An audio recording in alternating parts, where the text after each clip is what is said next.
Bismillahirrahmanirrahim. Assalamualaikum warahmatullahi wabarakatuh. Waalaikumsalam warahmatullahi wabarakatuh. Innal hamdalillah nahmaduhu wa nasta'inuhu wa nastaghfiruh wa na'udzu billahi min syururi anfusina wa sayyiati a'malina. Man yahdihillahu fala mudhillalah wa may yudlil fala hadiyalah. Asyhadu an la ilaha illallah wahdahu la syarikalah wa asyhadu anna Muhammadan abduhu wa rasuluhu alladzi la nabiyya ba'dah. Rabbana atina min ladunka rahmah wa hayyi lana min amrina rasyada. Rabbi israh li sadri wa yassir li amri wahlul 'uqdatam min lisani yafqahu qawli wa ba'd. Ikhwatal iman, a'azakumullah jami'an. Bapak-bapak, ibu-ibu, saudara-saudariku semua, jamaah Masjid Al-Hidayah Capital Palace, semoga Allah memberkahi kita semua yang hadir dan semoga kita bisa masuk surga bersama-sama semuanya. Amin ya rabbal alamin. Alhamdulillah, siang ini kita melanjutkan kembali kajian bulanan kita, serial Mendidik Anak Akhir Zaman, dan kita masuk di bab mengenai menumbuhkan akidah, bahwa pondasi utama menghadapi tantangan akhir zaman adalah akidah yang kuat. Akidah itu akan menjaga anak kita di saat dia sendiri, dan itulah yang disebut akhlakul karimah. Akhlak itu berakar dari kata khaliq yang artinya Allah sang pencipta, sehingga akhlak itu dasarnya tauhid. Agar anak kita tidak mudah tergoda di tengah fitnah akhir zaman, akidah ini menjadi hal yang wajib dilakukan. Tanpa akidah, maka anak kita akhlaknya cuma kelihatan saat bersama orang tuanya, tapi saat sendiri, bahkan saat keluar dari rumah, ngekos, tinggal jauh ke luar negeri, justru berbelok dan berbalik dari yang apa diajarkan. Ini sebabkan karena apa? Karena tidak memiliki akidah yang kuat. Menumbuhkan akidah ini tiga hal yang wajib kita lakukan. Yang pertama, mengenali makanannya. Makanan yang akan membuat akidah itu tumbuh layaknya pohon yang diibaratkan oleh surat Ibrahim ayat 24 adalah kasih sayang Allah yang diberikan kepada anak sedari kecil. Itu sudah kita bahas di pertemuan yang lalu. Kalau ingin akidah itu kuat, makanannya harus diberikan. Makanannya apa? Yaitu adalah memberikan makanannya lewat kasih sayang. Anak-anak yang dari kecil merasakan betapa Allah itu maha baik, Allah maha rahman, maha rahim, maka mereka akan sangat mencintai agama ini. Tumbuh gairah yang membuat mereka memiliki keterikatan yang kuat, memiliki jiwa yang sangat lekat kepada pembelaan terhadap agama. Ini yang sudah kita bahas. Hari ini kita membahas bab berikutnya, menumbuhkan akidah, mengenali saluran, channel-channel yang di mana makanan ini akan dialirkan dan diserap dalam jiwa anak, utama saat anak masih kecil. Allah berfirman dalam surat An-Nahl ayat 78, tiga channel atau tiga saluran dalam jiwa anak yang wajib kita berikan, dan kita berikan makanan dan kita alirkan kebaikan kepadanya. Wallahu akhrajakum min butuni ummahatikum la ta'lamuna syai'a wa ja'ala lakumus sam'a wal absar wal afidah la'allakum tashkurun. Allah keluarkan kamu dari perut ibumu dalam keadaan tidak tahu apa-apa, dan Allah menjadikan pendengaran, penglihatan, dan hati agar kamu bersyukur. Ayat ini sama dengan beberapa ayat lain menceritakan tentang bagian tubuh yang pertama kali aktif saat bayi baru lahir. Allah menceritakan yang pertama itu adalah pendengaran. Ya. Pendengaran itu adalah saluran pertama atau organ pertama yang pertama kali aktif. Para ulama berbeda pendapat kapan pertama kali organ pendengaran itu aktif. Yang pertama mengatakan saat bayi baru lahir. Saat bayi baru lahir, organ pertamanya adalah yaitu pendengaran. Itulah sunnahnya diazankan. Jadi memang mengazankan bayi itu sangat saintis. Kenapa orang Nasrani pertama kali justru dikasih tanda salib, sementara Islam ngajarin dengan mengazankan. Dan apa yang Rasulullah ajarkan tentu tidak akan pernah berseberangan dengan ilmu sains. Setelah diteliti bahwa memang bayi yang pertama kali aktif itu pendengaran. Terutama saat bayi baru lahir. Sehingga saat dia baru lahir yang aktif pendengaran, dia butuh hal-hal yang dibutuhkan oleh jiwanya. Makanya itu pendengaran penting mendapatkan asupan sejak lahir. Pendapat kedua mengatakan pendengaran ini jauh sebelum lahir sudah aktif, terutama saat bayi itu ditiup ruhnya saat berusia 120 hari atau 4 bulan. Jadi saat jantungnya sudah mulai berdetak, nyawanya sudah mulai muncul, karena usia 0 sampai 4 bulan belum ada ruh. Disinilah sebagian ulama membolehkan beberapa kejadian luar biasa di sebagian ibu hamil, yaitu dilakukannya abortus atau aborsi. Jadi aborsi itu dibolehkan dalam beberapa keadaan darurat, terutama karena mungkin ya dalam hal ini membahayakan sang ibu atau sang ibunya nggak siap secara mental atau banyak hal, maka ada sebagian ulama membolehkan kalau di bawah 4 bulan. Kenapa? Karena dia belum jadi nyawa, belum ada nyawa. Sehingga demi menyelamatkan agar dia dalam hal ini tidak ya membahayakan kesehatan mental ibunya, boleh diaborsi. Misalnya beberapa ibu yang dianalisis mengalami kondisi mental health yang rusak, ya, misalnya dia stres, depresi, dan dia hamil misalnya, maka kalau itu di bawah 4 bulan boleh diaborsi. Tapi ada pertimbangan lain, yang penting jangan sampai dalam hal ini sang ibunya merasa dirusak. Kenapa? Karena dalam Islam kalau harus memilih mana yang dikorbankan antara ibu dan anak, misalnya dalam situasi lahiran, fatwa ulama mengorbankan sang anak lebih diutamakan, alias ibunya harus dijaga supaya tetap hidup. Kecuali ada pertimbangan ibunya memang kalaupun dia itu tidak bisa bertahan lama, itu beda lagi. Ya, alias ibunya mungkin udah pernah penyakit cancer atau apa gitu. Nah, kembali konteksnya kenapa diizinkan 4 bulan itu? Karena belum ada ruhnya, belum ada nyawanya, sehingga belum dihitung sebagai adanya manusia. Tapi kalau sudah 4 bulan, maka hukumnya pembunuhan. Ya, misalnya ibunya nggak siap, karena nggak siap secara mental, bayinya dia nggak boleh itu membunuh si bayi. Itu sesuatu kezaliman. Ya. Nah, kembali saat bayi itu sudah dalam kandungan, umur 4 bulan, jantungnya berdetak, nyawanya sudah muncul, saat itulah organ yang akan pertama kali adalah pendengaran. Makanya di umur-umur ini, bayi itu sudah merekam apa kejadian yang ada sekitarnya. Suara ayahnya yang menyapa sang ibu saat hamil, Assalamualaikum, gitu.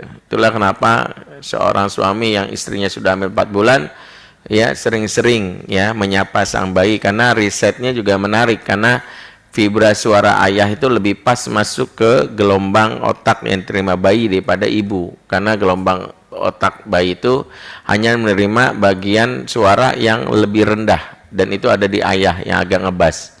Kalau ibu agak sedikit sopran dari pita suara, dan itu tidak sesuai dengan gelombang otak yang diterima oleh bayi saat dia dalam kandungan. Nah, dalam hal inilah para ulama mengatakan mau 4 bulan ataupun baru lahir, itu tandanya pendengaran yang pertama kali aktif. Nah, pendengaran itu pintu gerbangnya adalah di telinga. Maka telinga anak ini harus distimulasi dengan apa? Agar tauhidnya tumbuh. Jangan sampai dia pertama kali dalam pada saat dia baru lahir atau setidaknya saat dia dalam kandungan tidak pernah mendengar lafaz Allah. Karena dia pertama kali jangan kenalkan yang lain, kenalkan Allah. Maka di antara tugas orang tua adalah bagaimana Allah itu pertama kali disebut. Sehingga mengazankan bayi itu sebenarnya salah satu cara takrif mengenalkan Allah. Allahu Akbar, Allahu Akbar. Agar dia kenal Allah. Walaupun ada ulama yang misalnya mendoifkan hadis azan ini, ya, misalnya Syekh Al-Albani termasuk yang mendoifkan sehingga menganggap mengazankan bayi itu adalah bid'ah menurut beliau. Ya, tapi pendapat beliau termasuk pendapat yang gharib, pendapat yang asing karena banyak ulama sudah mensahihkan hadis ini, termasuk Ibnu Qayyim Al-Jauziyah dalam kitab Tuhfah Al-Maulud bi Ahkamil Maulud. Beliau mengatakan hadis tentang azankan bayi itu sahih. Yang jadi perdebatan itu bukan azannya tapi iqamah. Kalau iqamah memang riwayat yang menunjukkan Rasulullah mengiqamahkan itu lemah. Yang sahih itu azan sebagian ulama jumhur. Tapi khusus untuk untuk Al-Albani mengatakan itu hadisnya sama-sama dhaif. Bagi yang mengikuti faham Syekh Al-Albani silahkan. Yang menganggap hadisnya doif sehingga nggak mau khawatir mengazankan itu bid'ah. Pun kalau kita nggak mau mengazankan, setidaknya lafaz Allah memang harus disebut pertama kali. Jadi jangan, saya nggak mau azanin begitu bayinya lahir malah yiha, nggak nyambung juga. Yes. Daripada lu ngomong yiha, yes, ya gitunya apa sigma gitu, apalagi anak-anak zaman now. Mendingan ngomong Allah gitu. Jadi kalau ada yang nanya, ada yang bilang enggak Ustadz, ada yang ngeyel gitu bilang, saya termasuk yang meyakini mengazankan bayi itu bid'ah karena ada ulama kontemporer mengatakan hadisnya doif. Saya nggak mau mengamalkan hadis doif misalnya gitu ya. Maka saya nggak mau mengazankan. Ya udah kalau situ ngazanin apa kayak diomongin la ilaha illallah kayak atau zikir. Jangan mengharamkan atau membid'ahkan orang mengazankan, tapi dia nggak ngomong lafaz Allah, padahal itu momen mengenalkan Allah. Makanya saat bayi baru lahir itu, apa yang pertama kali, tokoh yang pertama kali dikenali, itulah yang akan menjadi isu utama di kepalanya. Karena kepala itu menyimpan otak, otak itu merekam, menyimpan segala hal, maka nanti ada bank data di otak itu mana yang paling sering diucapkan. Makanya ucapan Allah itu harus sering diucapkan. Jangan sampai ucapan Allah itu saat bayi baru lahir saja, setelah itu Allah nggak pernah disebut. Yang adalah mama, papa, mama itu kepala anak, isi kepala itu ada rekam jejak bank data memori. Memori pertama kali simpan adalah Allah. Jadi makanya bayi itu kalau baru lahir, ibunya misalnya harus banyak menyebut Masya Allah, anak bunda mau nenennya ya. Baca doa dulu ya, Bismillahirrahmanirrahim. Bilang gitu sama istri. Ya, kalau perlu pakai terjemahan dengan nama Allah, ya Maha Pengasih, Maha Penyayang. Allah baik ya nak, kamu itu anugerah Allah kepada bunda, kepada ayah. Sebut Allah, Allah. Perlu melafalkan surat-surat pendek, Qul huwallahu ahad, ya. Dan itulah hikmahnya kenapa ayat-ayat yang berkaitan tauhid itu kan ada di surat Al-Makkiyah. Dan surat Al-Makkiyah itu setelah diteliti khususnya mengajarkan tauhid itu lafaznya paling pas buat rahang mulut anak yang lebih banyak vokalnya a. Qul huwallahu ahad, Allahu samad, lam yalid wa lam yulad. Ya, qul a'udzu birabbin nas, malikin nas, ilahin nas. Jadi makanya anak-anak itu kalau mau dilafalkan pertama kali itu surat-surat Al-Ikhlas, Al-Fal, An-Nas itu lebih mudah direkam minimal akhirnya. Ya, makanya anak-anak itu lebih mudah melafalkan baba daripada ibu, u, a, u, i. Itu yang lebih pas itu a, Allah, Allah, a. Jadi memang merahang bayi itu vokal pertama yang keluarkan itu kalimat Allah, Allah, a, itu tidak susah. Dan konon bahwa saat kita sakaratul maut pun begitu, saat kita dalam keadaan lemah, mengucapkan kalimat selain Allah itu berat. Allah itu paling gampang secara lidah dan secara rahang dibandingkan yang lain. Nah itu ada riset tentang masalah hal ini. Jadi pendengaran itu harus banyak distimulasi. Jadi bayi baru lahir itu banyak sebut nama Allah. Ya, jadi jangan sampai anak-anak itu yang lebih disebut justru karena bapaknya penggemar MU mulu gitu. Udah kalah masih disebut kan gitu ya. Gitu.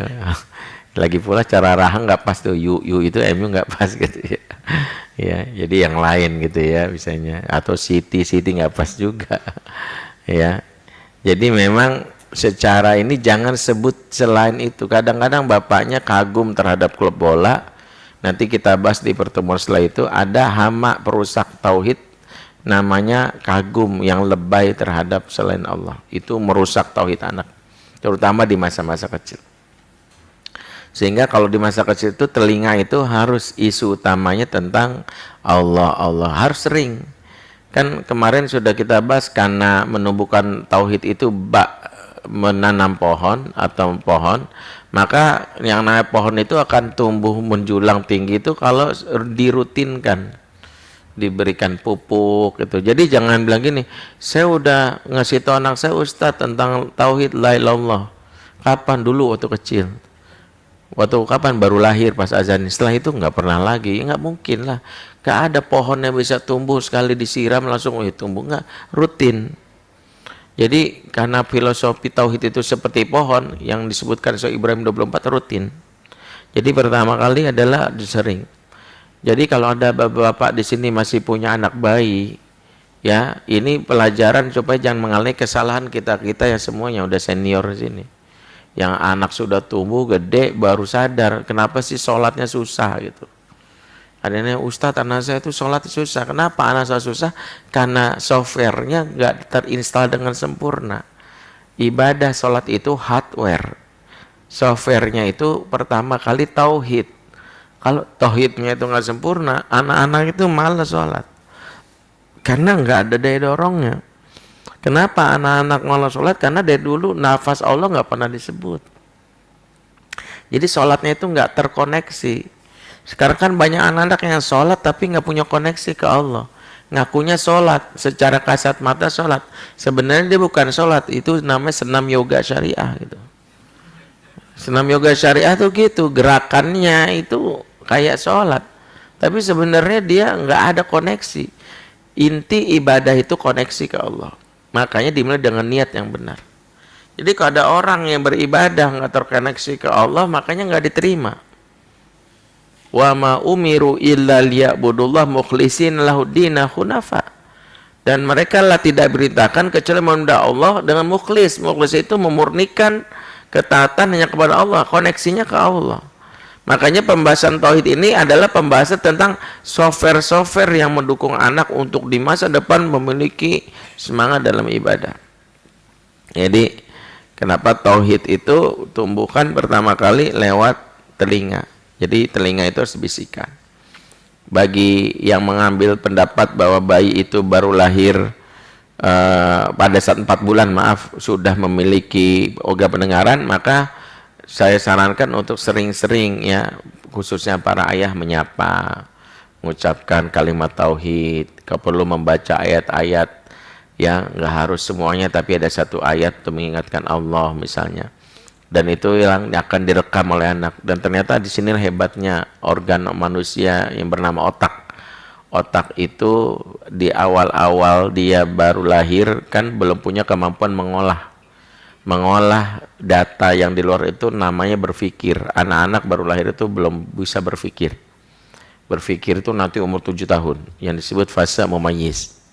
Kalau baru lahir namanya merekam, jadi menyimpan sebanyak-banyaknya, menyerap aja, disimpan dulu.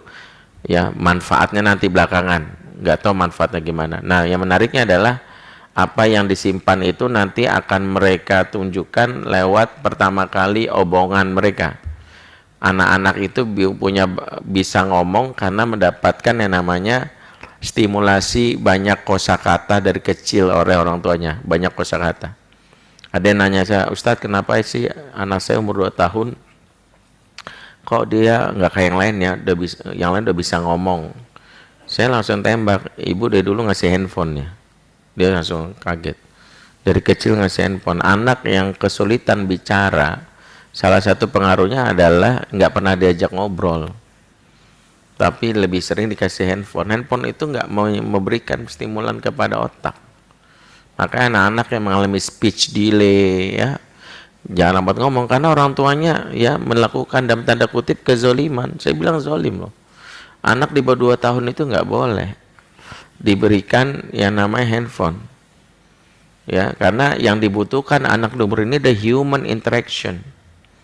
Sehingga handphone itu nanti setelah proses interaksi ke manusianya itu kuat dulu dengan bapak dan ibunya.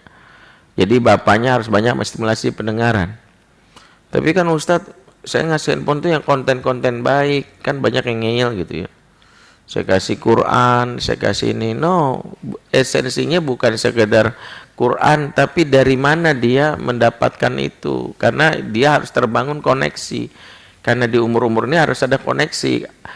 Kenapa dia harus dekat dengan orang tuanya? Karena orang tua lah yang akan banyak mengenalkan Allah, yang akan menjadi jalan dia percaya kepada Allah gitu. Jadi bukan ke media.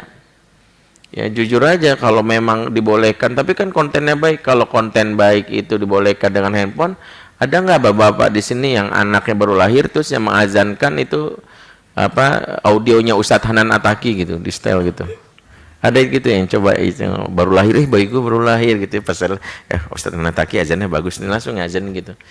Istrinya langsung dengar, kok ngazanin Pak? Ini Hanan Ataki lebih bagus dari aku.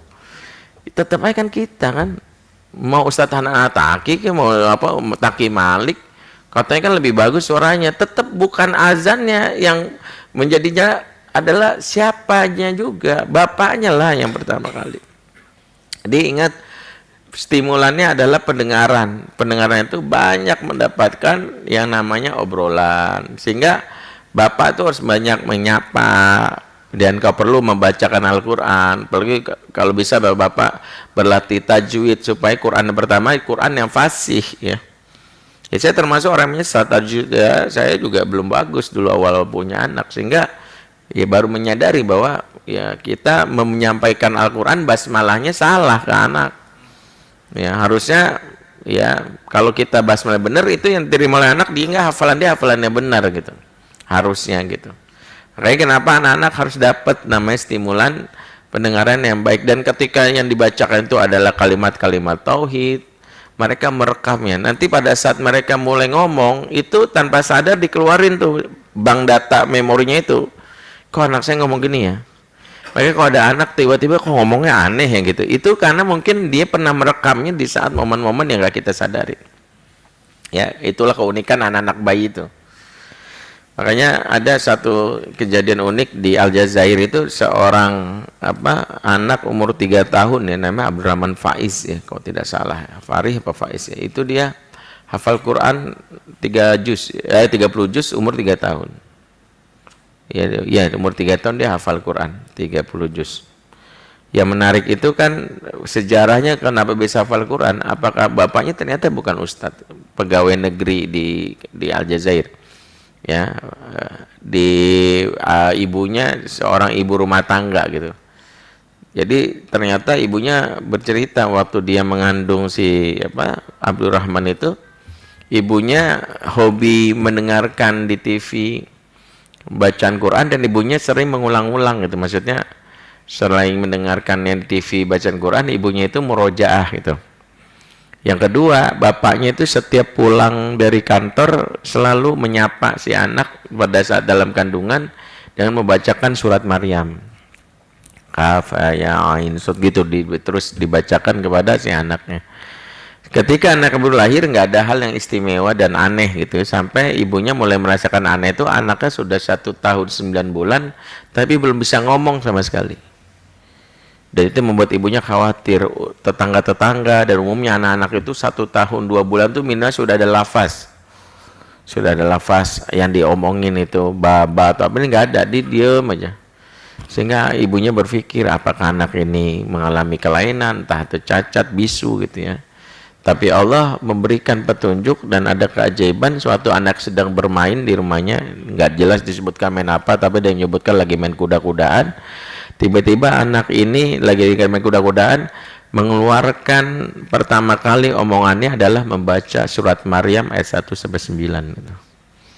Jadi pertama kali omongan ini keluar lisannya adalah kaf ya ain dan seterusnya itu sampai ayat 9. Itu bapaknya pas lagi di rumah bilang, ini yang saya sering bacakan, kata bapaknya. Ini yang saya sering bacakan saat dia dalam kandungan gitu. Dan akhirnya apa? Anak ini besoknya tinggal dikasih stimulan lagi, baca lagi. Sehingga akhirnya dia tuh cuman mengulang aja apa yang direkam di kepalanya karena sudah disimpan sebelumnya, karena bapak dan ibunya sudah sering menyampaikan itu lewat lisannya atau lewat pendengaran lewat TV dan sebagainya. Jadi inilah dahsyatnya mengapa fungsi pendengaran yang diterima oleh bayi ini jangan sampai disia-siakan. Makanya waspada banget anak-anak yang ibunya punya hobi ya ngumpul-ngumpul terus ngegosipin gitu.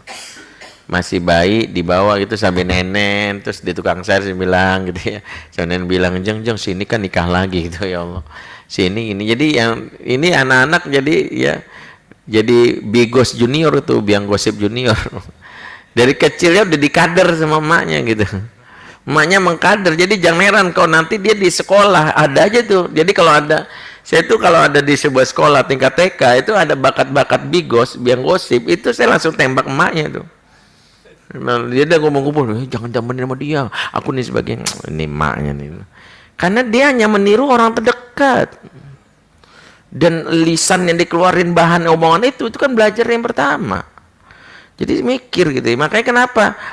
Karena ibu itu menjadi pihak yang sangat dekat.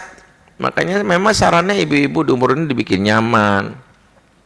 Nggak usah kemana-mana gitu ya, hidupnya dibikin santai, cuma nurut Quran karena untuk si bayinya itu ya. Jadi channel pertama yang wajib kita stimulan adalah pendengaran. Yang kedua wal absor, penglihatan ya. Penglihatan itu channel berikutnya. Menariknya penglihatan bayi itu baru fungsi sempurna berdasarkan riset setelah usia 6 bulan. Jadi bayi itu baru benar-benar ngelihat sempurna itu setelah 6 bulan. Di bawah 6 bulan jarak pandang bayi itu kepada lingkungan sekitar tuh maksimal 30 cm. Ya, makanya bayi nggak boleh jadi pilot gitu. Karena pasti emang nggak boleh gitu. Karena pilot minimal 10 km jarak pandang gitu. Ini 30 cm. Dan inilah kenapa kita harus paham jarak pandang bayi 30 cm ini memberi isyarat bahwa kalau ngomong sama bayi di umur ini wajib berdekat-dekatan secara fisik, face to face. Jadi kenapa kalau ngomong bayi itu memang harus face to face, beradu muka dengan muka dan jaraknya dekat. Di umur ini apa hubungan dengan tauhid, di mana anak itu mendapatkan ayat-ayat Allah tentang cinta kasih sayang itu lewat ekspresi wajah orang tuanya. Jadi wajah orang tua yang ramah, senyum itu secara manusiawi diterima oleh anak sebagai hal yang menyenangkan, dan itu akan membuat anak selalu merasa nyaman pada saat ayahnya ngomong Allah, pada saat ayahnya ngomong la ilallah. Maka hukum psikologi mengatakan ekspresi wajah yang menyenangkan ditambah suara yang diucapkan akan membuat sebuah persepsi yang menyenangkan. Makanya kalau dalam teori psikologi itu ada yang namanya cognitive behavior therapy. Itu perilaku itu dibentuk dengan sebuah pola yang dilakukan. Contoh gini, setiap anak misalnya megang misalnya ini percobaannya kalau dalam teori psikologi itu pakai tikus biasanya. Tapi kalau manusia itu cognitive behavior therapy itu adalah pada saat dia memegang es krim misalnya, tiba-tiba kepala dia digetok di belakang gitu. Setelah dipegang es krim getok, dengan es krim getok, maka dia akan menganggap es krim itu jahat. Dia akan benci es krim. Padahal yang getok dia bukan es krim, tapi dia merasa es krim ini gitu. Makanya hati-hati, orang tua bisa membuat anak trauma sama agama kalau setiap orang tuanya ngajarin agama tapi muka bapaknya sambil galak itu, sholat enggak. Jadi sholat diasosiasikan dengan mata melotot, suara yang meninggi, maka anak bilang sholat itu enggak menyenangkan. Sholat itu identik dengan hukuman. Itulah kenapa rusaknya tauhid itu dari situ. Harusnya kan kalau kita ngajarkan agama, sholat yuk, nanti dapat hadiah. Jadi anak itu mendapatkan kesan dari apa yang dia lihat, itu apa yang dia dengar, itu terkoneksi. Setiap Allah disebut, merasanya seneng gitu. Karena ayah itu kalau nyebut Allah pada saat lagi masa-masa happy gitu. Masya Allah, ayah, ini ada hadiah, Allah disebut. Kemarin sudah kita bahas, jangan sampai nyebut Allah pas marah doang. Jadi asosiasinya Allah tuh galak. Ya Allah, Masya Allah, Astagfirullah. Jadi kalau Allah disebut pas lagi itu doang, anak bilang, anak akan mikir Allah tuh galak. Kalau Allah disebut pasti ada sapu melayang, pasti ada piring terbang, cubitan, wah gitu.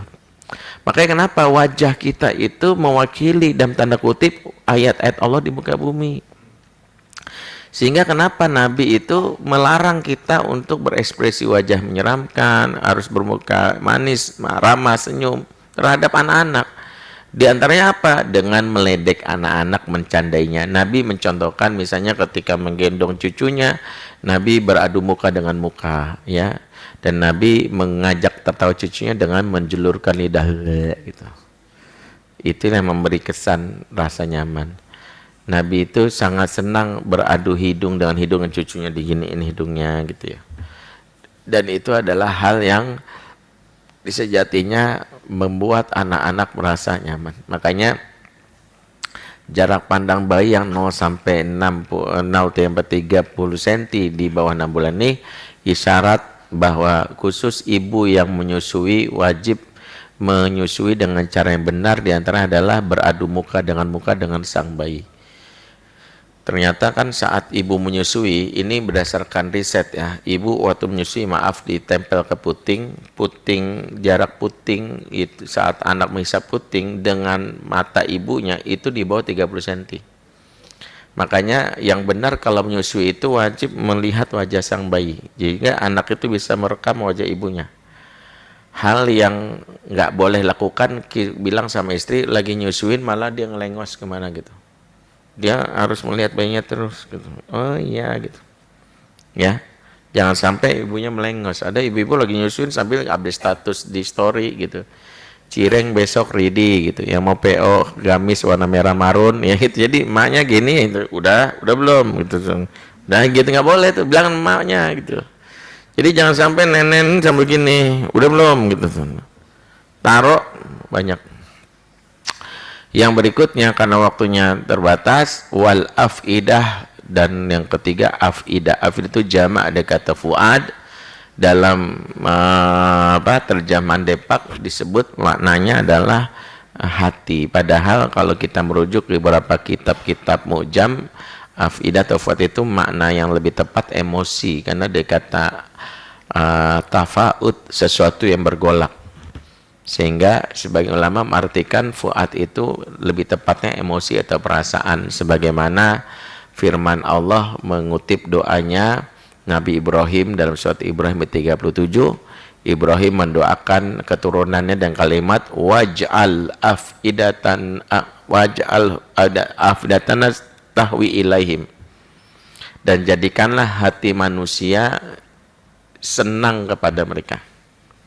Tahwi ilaihim, waj'al afidatan nas tahwi ilaihim, dan jadikanlah hati manusia. Jadi afidah di sini yang disebut hati itu sebenarnya maknanya perasaan manusia. Maka yang kita simpulkan dari ayat ini setelah pendengaran, penglihatan, yang berikutnya apa? Perasaan. Jadi anak mulai merasa, makanya perasaan. Kalau pendengaran, pintu gerbangnya apa namanya? Telinga. Kalau penglihatan, pintu gerbangnya apa? Mata. Kalau perasaan, pintu gerbangnya apa? Hah? Pintu gerbangnya sensorinya kulit. Ya, ini disebutkan oleh Allah dalam surat Az-Zumar ayat 23, "Tsumma talinu juluduhum wa qulubuhum ila dzikrillah." Kemudian tenanglah kulit dan perasaan mereka dan mereka mengingat Allah. Jadi kulit itu pintu gerbang perasaan. Maka kalau telinga yang distimulasi adalah pendengaran yang stimulasi adalah telinganya, penglihatan yang stimulasi adalah penglihatan, maka perasaan yang stimulasi adalah kulitnya. Apa pesannya? Di umur ini sering-sering mengusap, sering-sering memeluk. Kesalahan mendasar menyusui itu adalah tidak tersentuhnya kulit anak, sehingga bilang sama ibu-ibu itu, bedakan istilah Quran menyusui itu radha'ah. Sementara ibu-ibu sekarang seringkali mengaku menyusui pada bukan radha'ah tapi syaribah. Bedanya apa? Kalau radha'ah itu, maaf, tertempelnya bibir anak ke puting sehingga terjalin chemistry. Kalau syaribah itu air puting, air susunya ditaruh di botol, diginiin. Nenen ya. Itu yang membuat anak tubuhnya, fisiknya sehat, jiwanya kering. Gak ada persentuhan. Dan anak-anak yang tidak ada persentuhan di sini rentan terhadap penyakit. Jadi kenapa ASI itu menguatkan? Ternyata bukan ASI-nya, tapi juga karena sentuhan pelukan ibu itu menyehatkan, menstimulasi hormon dopamin, serotonin, oksitosin, dan endorfin yang dibutuhkan bayi sebagai imunitas. Sehingga bayi yang nggak pernah dipeluk rentan sakit. Hitler pernah melakukan riset, memang risetnya Hitler ini agak kejam ya. Waktu itu Hitler melakukan riset, ada 2 bayi korban perang itu. Yang bayi pertama diberikan air susu tapi nggak boleh diajak ngobrol, nggak boleh ditatap, nggak boleh dikasih susu, nggak boleh disentuh kulitnya. Jadi sang dokter atau nurse itu cukup gini doang, atau ngomong singkat, nah susu. Nah khusus yang bayi kedua itu adalah disusui ya oleh ibu susu, diusap, diajak ngobrol.